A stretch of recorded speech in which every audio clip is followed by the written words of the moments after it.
Next, OCD naman po. Marami ako nakikitang ginagamit ang term na yan casually.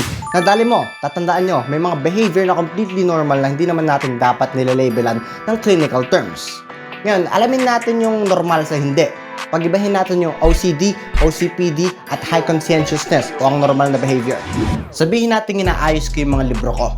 Kapag may OCD ako, aayusin ko to ng aayusin ng paulit-ulit kahit maayos naman na kasi may anxiety ako.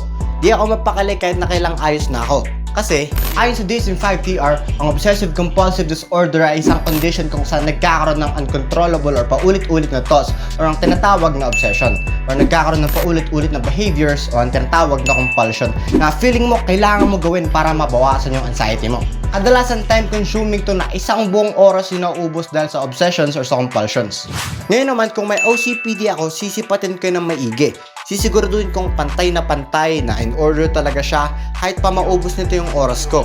Kasi, ang obsessive-compulsive personality disorder naman ay isang condition kung saan ang isang tao ay sobrang preoccupied ng perfectionism. Sobrang fixed, sobrang organized at sobrang kagustuhan sa control to an extent na hindi na kaya maging flexible, kahit pa hindi na maging efficient or kahit maka-apekto pa yan sa personal relationships as long as perfect lahat ng ginagawa.